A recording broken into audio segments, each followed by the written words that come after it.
Jadi gini openingnya. Jangan bawa-bawa urusan agama. Gimana? Kok jangan sih? Kenapa jangan itu? Kenapa kita nggak boleh bawa agama di dalam urusan? Padahal Padahal Islam itu mengatur semuanya ya kan secara komprehensif dari hal komprehensif.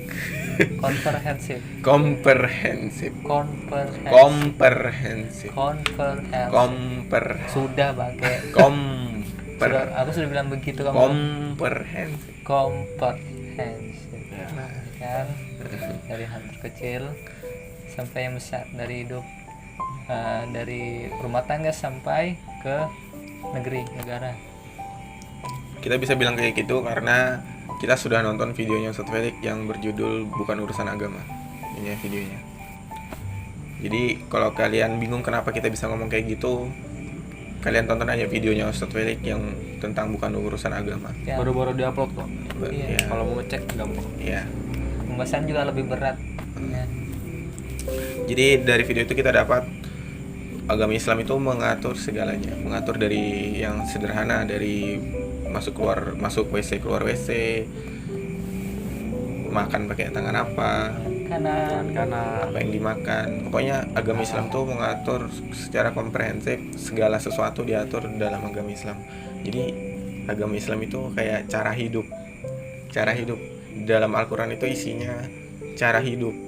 Gimana sih jadi manusia yang benar, gimana sih jadi manusia yang baik, gimana sih kita harus berakhlak seperti apa, kita perlakuan kita kepada ayah seperti apa, perlakuan kepada ibu kayak apa kalau orang tua, ibu baru ayah, ibu baru ayah, 3 kali ibu baru ayah. Itu semua kan diatur dalam Al-Quran, di dalam agama Islam.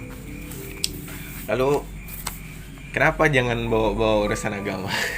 Ya karena mereka tuh takut diusik gitu loh. Iya, takut dirugikan. Ya. Kalau kan Islam itu orientasinya bukan dunia, sementara orang-orang yang begitu tuh orientasinya cuma dunia, cari kesenangan, fun. Nah, kalau Islam datang, kalau Islam mencampuri itu, pasti bakalan ya mereka dirugikan gitu loh. Iya. Banyak yang dirombak, banyak yang diatur ulang. Dari segi materi lah. Iya. Dari segi apa? Dari segi sistem. Jadi segi sistem, ya. kebanyakan dari segi sistem. Karena agama Islam mengatur segalanya secara komprehensif. Kita ambil contoh dari kehidupan nyata yang terjadi di lingkungan kita ya. Ya secara sadar atau secara tidak sadar kan, ya hukum bank itu kan hukumnya riba. Bank yang bank apa namanya? Bank selain syariah. Iya, bank yang syariah, bank apa namanya itu? Bank Mandiri Syariah. Kok sebut merek? Bank konvensional maksudnya. Ya, konvensional. Bank konvensional kan dia pakai hukum riba. Kita minjem berapa, kembalikan berapa.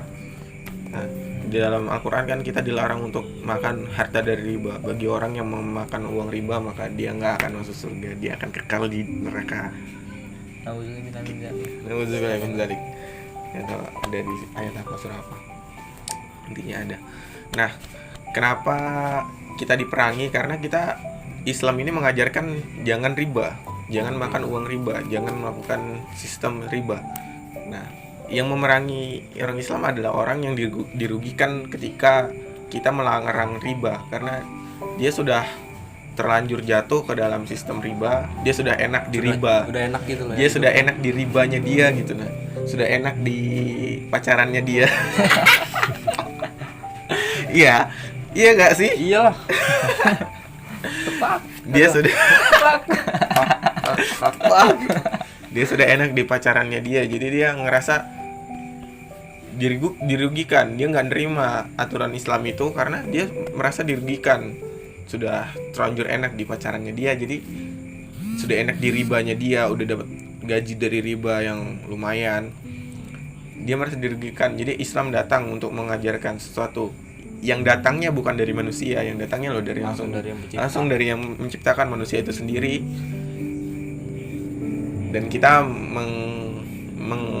menolaknya karena kita tidak menerimanya, karena kita merasa dirugikan. Sudah, makanya penting banget nih orientasi sama kita tuh, pokoknya dunia itu cuma sementara gitu loh, nggak dibawa sampai meninggal. Nggak mungkin kan kita meninggal nih, kita bawa HP, kita bawa Tidak mungkin harta, bawa istri, bawa keluarga, nggak mungkin. Yang nemenin kita di alam kubur ya amal-amal kita, amalan baik. amal baik kita. Dan amalan-amalan itu tuh amalan-amalan itu semuanya tuh diajarkan ada di dalam Al-Quran. Iya. Dan ini urusan agama. Dan ini urusan agama. Dan kita nggak bisa memungkiri itu bahwa Islam tuh ngatur semuanya. Iya. Jadi kalian punya pengalaman apa nih tentang jangan bawa urusan agama? Komen aja di bawah videonya kan. Ya kalian kalau Kalau ada dia punya keselebet pengalaman orang yang punya pengalaman ketemu orang yang jangan bawa urusan agama. Padahal kalian kalau misalkan seandainya kalian sudah memahami bahwa segala sesuatu di dunia ini itu ada peraturannya semua di dalam agama Islam, karena Islam itu kan mengatur secara komprehensif.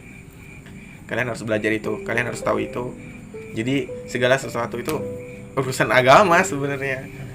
Jadi agama itu enggak seolah-olah kalau orang bilang jangan bawa urusan agama, seolah-olah Allah itu cuma melihat kita ketika kita ada di masjid, ketika kita lagi nikahan, ketika kita lagi sunatan, ketika kita lagi Nikahan. selamatan. Tadi sudah nikah. Oh saya. Tadi sudah nikahan. Kamu menikah Tiga terus ya. Sabar Gil.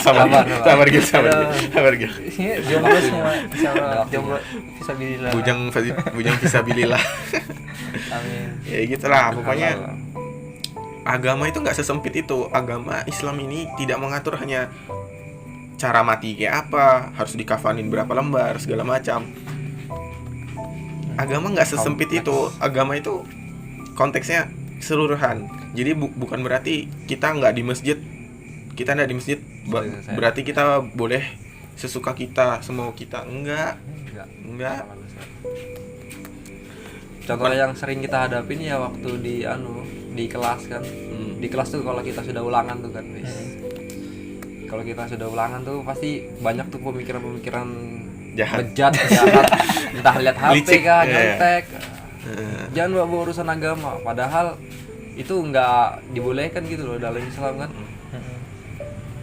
Memang nilai kita jelek, misalkan nilai kita jelek, ya itu hasil kita sendiri gitu, bukan hasil dari orang lain, dan kita bangga terhadap itu. Percuma nilai kita bagus tapi hasil dari orang lain. Nah, Apalagi udah nyontek baru remedi lagi. Aduh, parah banget lah. Dosa dapat, tetap remedi juga. Iyalah. Di remedi sekali ya. Tapi ya kita semua pernah ngalamin. Iya itu. pernah, pasti pernah. Kita semua ngalamin itu. Tadi nyindir diri sendiri. Iya, bukan berarti kita suci, Enggak. kita bukan malaikat yang nggak pernah ngelakuin dosa. Kita sama-sama manusia. Dan tujuan buat video ini sebenarnya buat mau sahabat diri sendiri ya. Ya, kita mau sahabat diri sendiri. Kita juga pengen kasih tahu ke kalian. Gini loh reaksi kita setelah nonton videonya Ustadz Felix tentang bukan urusan agama. Iya, relate banget. Dan kita di sini cerita apa ya? Kita cerita kisah-kisah di kehidupan pribadi kita masing-masing yang relate tentang jangan bawa urusan agama sesuai judul. Baru apa lagi ya? Lanjut ke tadi. Itu tuh Islam itu nggak semerta-merta cuma ngatur cara sholat gimana, waktu sholat pas kapan aja. Enggak, Islam tuh ngatur segalanya. Bahkan masuk WC ada doanya, masuk WC ada adabnya, bertemu orang, cara bergaul dengan wanita, cara bergaul dengan laki-laki, cara memilih istri yang baik, cara memilih suami yang baik. Semua, nggak ada yang nggak. Kalau kita baca, kita cari, kita nggak ada yang meleset, pasti ada, nggak mungkin nggak. Cuma kita nggak mau nyari. Kitanya aja yang nggak mau menjemput hidayah itu Iya. sendiri. Kita nggak mau cari tahu. Padahal sesungguhnya ya Islam tidak sesempit itu. Islam tidak cuma ngelihat kamu pas lagi sholat aja harus sesuai dengan sesuai syariat. Tapi cara kita bergaul sama orang itu juga ada aturannya, ada ajaran agamanya dikasih tahu. Dan di video Ustadz Felix kali ini tuh ngomongin tentang bukan urusan agama, karena banyak yang ada oknum-oknum yang bilang kalau perang antara penjajahan Israel kepada Palestina itu adalah bukan urusan agama, tapi urusan politik. Nah itu Parah banget bang. Gila. pemikiran yang valid itu yang salah. Nah, jadi Padahal kita sama-sama Islam, Iya, terus kita nggak peduli gitu sama saudara-saudara kita yang ada di sana. Iya. ini kalau kata Ustadz Felix ini termasuk dari Ghazul Fikr, Perang pemikiran. perang pemikiran. Jadi di dalam Ghazul Fikr ini kita tuh kayak dituntun, kita kayak kita kayak dicuci otak kayak gila kata gila. Cuci otak. Kita tuh kayak di pengalihan isu gitu nah. Kita tuh kayak mau digiring ke arah ini adalah urusan politik. Kita mau dibuat berpikir seperti itu. Jadi jadi seolah-olah kita mikirnya, kita tuh pengen dibuat menjadi mikirnya gini. Ini urusan politik, Bukan urusan kita. ini bukan urusan agama. Ini bukan urusan agama, ini cuma urusan politik antara Israel dan Palestina. Jadi yang ngurus ini adalah orang-orang politik yang punya wewenang di bidang politik, dan kita bukan orang politik, maka kita nggak akan ikut campur. Kita kayak gitulah pokoknya. Jadi tapi kan ini kan sebenarnya kayak nggak masuk akal banget gitu nah. Iya, maksud. Kalau kita sudah mempelajari mempelajari Islam, kita udah tahu apa sih peran penting Palestina bagi umat Islam. Dosa gitu. Kita harusnya juga ikut serta membantu sesama umat Muslim, karena umat Islam itu kayak apa gitu? Ibaratnya. Ibaratkan tubuh. Kenapa itu? Kalau satu bagian aja yang sakit, maka tubuh itu kan merasakan juga yang lain. Yang terasa sakit ya. Iya, terasa sakit bagian sakit. Gitu. Dan juga Palestina itu merupakan salah satu negara yang awal-awal duluan gitu loh, yang ngakuin bahwa Indonesia ini telah merdeka di tahun berikutnya, tahun yang lalu itu. Negara pertama mana? Negara pertama ya, Iya. yang ngakuin Indonesia merdeka. Iya, jadi bagi yang fun fact buat kalian wes. Oh, iya. Fun fact buat kalian yang belum tahu. Waktu Indonesia dijajah sama Belanda, waktu kita mau mendeklarasikan kemerdekaan, dan mendeklarasikan kemerdekaan itu nggak semerta-merta ngomong aku merdeka tidak. Sebuah negara yang ingin merdeka maka harus memiliki dukungan, pengakuan dari negara lain dari daerah lain bahwa kita pantas untuk merdeka gitu. Jadi fun fact-nya adalah Palestina adalah negara pertama yang mengakui Indonesia pantas untuk merdeka. Masya Allah. Dan sekarang mereka lagi dijajah. Dan mereka sekarang lagi dijajah. Terus kita lagi digiring sekarang. Kita mau dibilang ini adalah urusan politik supaya kita nggak mau mikir ke sana. Minimal ngirim doa lah ya. Iya. Doain. Nah, kita tuh digiring untuk berpikir ini adalah masalah politik supaya kita tuh jadi kurang empati kepada mereka. Toh kalau misalnya semua umat Islam menganggap ini semua adalah urusan agama, penjajahan di Palestina itu adalah urusan agama, maka kita sebagai umat Islam pasti kita akan bersatu. Toh dulunya juga di zaman dulu kan sudah ada tuh contohnya masa kejayaan umat Islam gitu kan, sampai sepertiga bagian dunia tuh dikuasai sama Islam. Lantas kenapa sekarang nggak bisa gitu loh? Iya, pasti ada masa kebangkitan lagi. Dan kebangkitannya itu karena apa? Karena umat Islam bersatu. Seperti satu tubuh yang tadi itu. Nah, betul. Kenapa kita digiring untuk berpikir ini bukan urusan agama, supaya kita terpecah belah. Singa yang tertidur. Masya Allah, ini nih. Kita nih secara nggak sadar kita nih dibuat sekat-sekat gitu loh. Iya, dibuat ini sekat-sekat. ada sekat, misalkan komedian, sekat politik, sekat pemerintah, sekat pekerjaan, sekat agama, budaya, kebiasaan, lifestyle, fashion, itu semua. Secara nggak sadar tuh kita dibuat sekat-sekat gitu. Dan kita kalau sudah di sekat ini pasti kayak nggak mikir yang lain gitu. Bukan golonganku. Iya, bukan golongan kami. Bukan golongan kami. Tapi sama-sama syahadatnya sama. Tapi Tuhannya miris sama. ya, tapi mirisnya itu kan agama Islam begini, tapi Yahudi itu kayak mana ya, kayak jadi satu gitu nah. Oh iya. Tahu kan? Bersatu Kan karena kompak ya mereka. di ajaran mereka itu, di kita mereka ya kan, tanah yang dijanjikan. Tanah yang dijanjikan tuh tanah apa?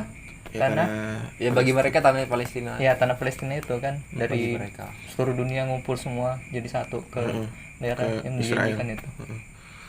parah banget. Tapi kenapa Islam ini tidak bersatu Karena gitu kita kan? terpecah belah. Karena kita di golongan itu karena banyak kita banget. karena kita dijajah, pemikiran kita tuh dijajah secara tidak langsung melewati proses Ghazal Fikri, perang pemikirannya. Kita diracuni setiap hari dengan konten-konten. Sebenarnya bukan perang lagi, karena kalau perang itu sama-sama ngelawan gitu. Iya, ini kita Kita makanya nggak ngelawan. Berarti kita dijajah. dijajah. Kayak aku bilang dari tadi kita ini dijajah, Lebih parah daripada jajah fisik ini yang Parah banget. Iya, dijajah pemikiran. Jadi kita nih pemikiran. ya gitulah. Apalagi dengan kita dijajah ini baru kita mau pengaruhi teman-teman kita, lingkungan kita tuh makin menyebar lagi. Jadi kita memaklumi hal-hal LGBT, hal-hal yang tidak sewajarnya. Yes. Aduh, parah banget ini. Akhir zaman memang. Dik. Ini semuanya urusan agama, Ini semua teman-teman. urusan agama, teman-teman. Jadi agama itu nggak sesempit itu. Luas. Iya, jadi bukan ya di pantai kita juga punya adab dong. Di masa di pantai kita mau Bikini. yang begini-begini ya sudah jelas dong. Budaya Eropa, budaya Barat kan itu sudah jelas itu tidak Islami sama sekali. Ayolah kita jadikan Islam itu sebagai cara hidup, bukan Pedoman. iya, jadi pedoman hidup. Jadi cara Asik asli ya. jadi cara untuk menjalani kehidupan, bukan cuman identitas, bukan cuman ada di bawah nama di KTP. Islam KTP guys. Jadi Islam itu bukan cuma mengatur pas sholat aja, pas ngaji aja, enggak. Islam tuh ngatur secara keseluruhan. Iya, selama nafas ini masih bernafas, maka manfaatkan sebaik mungkin lah waktunya itu. Orang yang menentang dikasih tahu tentang agama, padahal agama Islam ini mengatur segalanya, alasannya cuma satu, karena dia merasa dirugikan ketika kebenaran itu ditegakkan. Wih. Keren. Quote of the day. Quotes. Aduh. Alvin 2021. Wah. Keren banget. Nah, lebih lengkap lagi kalau kalian mau nonton videonya Ustadz Felix Ya, yang satu kepoin. ini. Kepoin ini videonya. Nggak nyesel lah. Nggak nyesel banget asli. Kalian bakalan Di situ juga dijelasin awal mula agama itu apa, definisi agama, itu dijelasin. nanti dijelasin agama itu dari bahasa apa. Jadi agama sebenarnya dari bahasa Indonesia. Spoiler. Biar kalian penasaran. Agama itu nggak ada dalam bahasa Arab. Jadi dalam bahasa Arab itu adanya din. Din itu artinya jalan cara hidup. Milah. Nah, pokoknya nonton aja lebih lengkapnya di video Ustadz Felix di yang judulnya bukan urusan agama. Oke, selamat. Terima kasih telah menonton. Semoga ada manfaatnya. Semoga ada manfaatnya. Kalau ada salah kata, mohon maaf. Maaf. Karena yang Batin. paling banyak bicara itulah yang paling banyak salahnya juga. Ya. Bukan berarti kita sudah berilmu, kita masih Masih sama belajar. belajar. Semoga kita sama-sama istiqomah. Amin. Jadi kita masih duduk di lantai. Masih di bawah kita guys. Kita tidak pantas duduk di kursi. Karena kita masih di bawah ilmunya. Si dasar banget malah. Ya. Oke, terima kasih telah menonton. Wassalamualaikum Assalamualaikum warahmatullahi wabarakatuh. Jawabannya Waalaikumsalam. Waalaikumsalam. Bukan Waalaikumsalam ya. Apalagi jangan kebiasaan. salam. Apalagi Salam. Assalamualaikum. Assalamualaikum. Salam, kumsalam. Salah itu. Waalaikumsalam.